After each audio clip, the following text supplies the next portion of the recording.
Bonjour à tous et bienvenue de nouveau sur ma chaîne, c'est Thomas de TSG.mex et la dernière fois on a fabriqué un lit, on a fabriqué un lit pour ma fille, mais comme vous pouvez le voir il y a un espace creux en dessous et en fait c'est pour faire mettre 3 tiroirs et c'est ce qu'on va faire aujourd'hui. Allez, on enlève les anciens plans et on va mettre les nouveaux. Et en parlant de plans, aujourd'hui je vais vous parler à la fin de la vidéo de comment je fais pour avoir des plans gratuits. Donc restez jusqu'à la fin et profitez-en aussi pour vous abonner parce qu'il y a plein d'autres projets qui arrivent par la suite. Allez, c'est parti! Et donc on commence cette fabrication par débiter des panneaux d'OSB qui serviront pour faire le fond des tiroirs. Donc je commence par couper avec la scie circulaire les grands panneaux et ensuite je les coupe à dimension finale sur la scie sur table.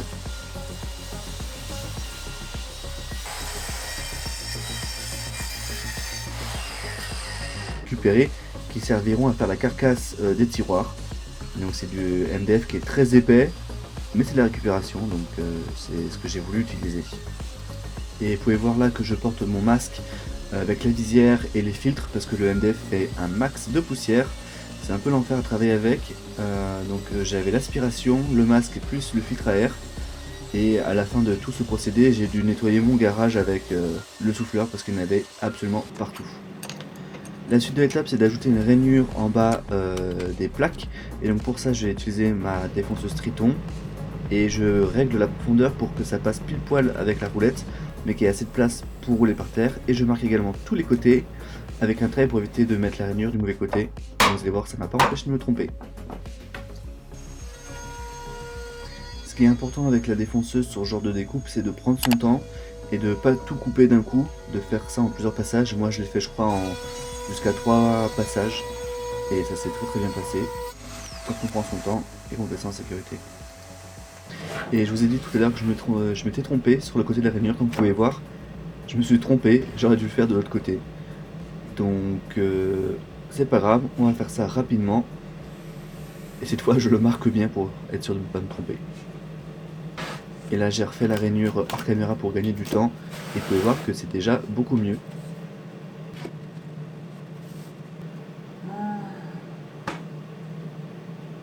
Et si vous vous demandez pourquoi je fais cette tête, c'est tout simplement parce que j'ai trouvé une nouvelle erreur. La dimension de mon fond de tiroir n'est pas la bonne, je l'ai fait légèrement trop grande, donc je le recoupe rapidement à la scie sur table. Et je refais un essai, voir si ça tient, et cette fois tout passe.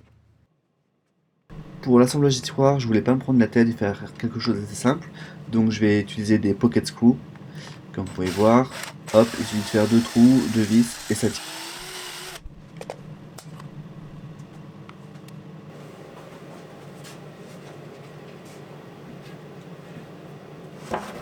Et c'est à ce moment que je me rends compte que j'ai fait une autre erreur.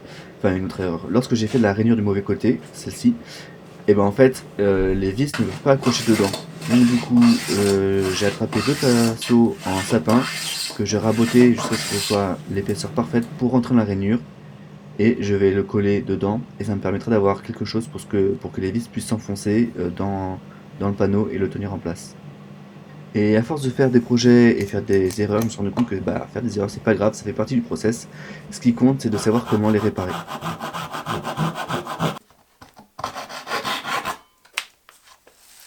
Et en parlant d'erreurs, saviez-vous que 95% des gens qui regardent mes vidéos ne sont pas abonnés? Voilà, faites pas la même erreur que ces personnes, abonnez-vous et vous allez voir il y a plein de projets super sympas qui arrivent. Et après avoir raboté à l'épaisseur parfaite pour que ce soit complètement à plat, et on va passer à l'assemblage. Et j'en profite pour vous informer que cette vidéo est sponsorisée par mon magasin Etsy. Et par exemple, vous pouvez aller sur mon magasin et acheter ces supports de batterie Ryobi. Et c'est ce qui me permet, moi, de créer ce genre de vidéos. Et donc pour l'assemblage, on commence par mettre de la colle. Et ensuite, c'est juste des vis dans chaque pocket screw. Et ça assemble le tiroir.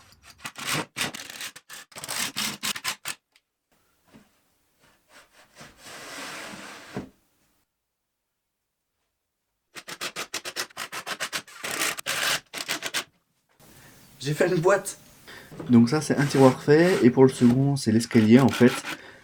Donc il est légèrement différent, je commence par faire comme pour les 2 premiers tiroirs, et ensuite je découpe la forme des marches dans 2 plaques séparées.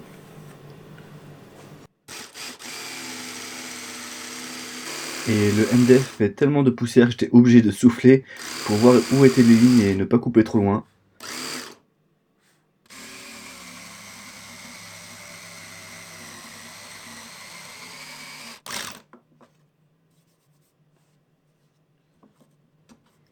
Et pour la suite du projet, j'ai voulu accélérer un petit peu, donc je me suis cloné.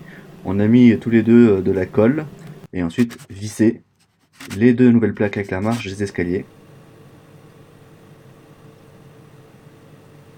Et le reste de l'escalier a été coupé hors caméra.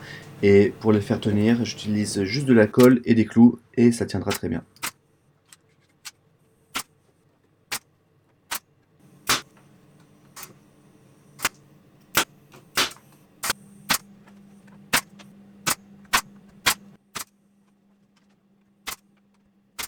Et ensuite, il me fallait un moyen de pouvoir attraper les tiroirs pour pouvoir les sortir.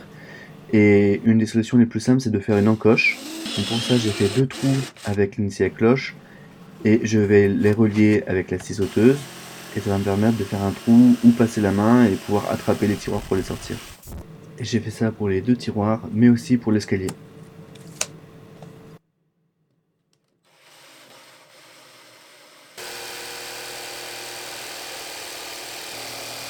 Et afin de rendre l'encoche plus agréable à attraper avec la main, j'attrape mon affleureuse avec un quart de rond et j'ajoute ce quart de rond tout autour. Et ça permet d'avoir une transition plus douce entre la plaque et l'encoche.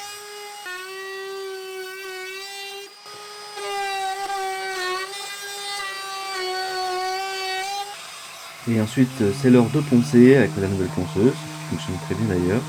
Dites-moi dans les commentaires si vous voulez que je vous fasse une review dessus. Je n'ai pas encore vu en français, j'en ai vu en allemand mais pas en français, donc si vous êtes intéressé, dites-le moi dans les commentaires. Et pour finir le ponçage, j'ai cassé tous les angles droits à la main pour les arrondir légèrement. Et ensuite, c'était enfin le temps de peindre, et pour vraiment gagner du temps, j'ai recréé un clone, et franchement, à 3 on travaille mieux. Mais bon, je crois qu'il était vite parti en pause le troisième.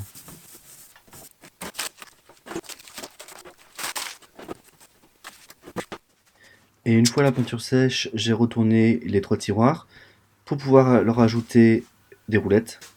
Et je vais utiliser deux types de roulettes. La première pivotantes qui seront à l'avant, et à l'arrière je vais mettre des roulettes simples, tout simplement pour pouvoir les enlever et les remettre facilement, un peu comme des voitures, parce que si on met 4 roulettes pivotantes, ça tourne dans tous les sens.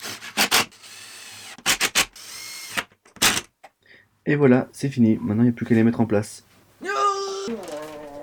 J'avoue qu'avec les plaques de MDF de 20 mm c'est un peu lourd, mais au moins c'est du solide.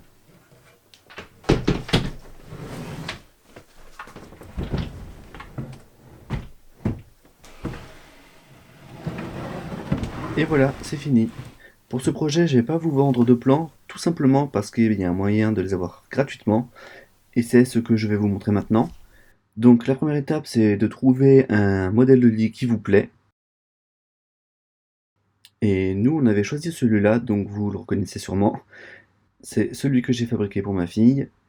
Et donc quand on scrolle un peu plus bas, on enlève les pubs, on peut voir déjà qu'il nous donne certaines dimensions générales, avec la longueur du lit, la taille des tiroirs, etc. Mais lorsqu'on descend un peu plus bas, il suffit d'aller choisir dans la notice. Et dans la notice, il nous donne des dimensions exactes. Et moi, c'est à partir de ça que j'ai fait. Donc c'est ça mon secret, tout simplement aller chercher dans les notices les dimensions. Et ensuite, trouver les longueurs de panneaux en fonction du matériel que vous avez.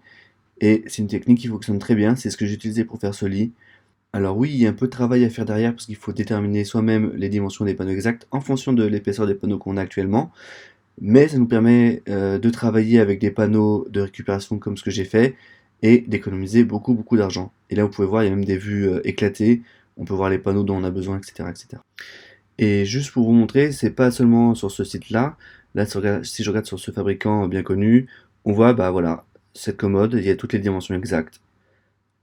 Donc avec un peu de travail, et il faut avoir les outils bien sûr, mais ça permet de faire des meubles moins chers et même de pouvoir les adapter à des dimensions exactes si nécessaire. Et comme vous pouvez voir, les tiroirs fonctionnent bien, et donc ça veut dire que le lit est terminé. Je me suis vraiment amusé à fabriquer ce lit pour ma fille et je suis vraiment fier d'avoir réussi à faire ça parce qu'il y avait plein de nouveaux challenges que j'avais jamais essayé. J'espère que vous avez aimé ces vidéos. Si c'est le cas, abonnez-vous, partagez les vidéos et likez-les, ça aide vachement la chaîne. Merci encore d'avoir regardé et je vous dis à très bientôt pour de nouveaux projets.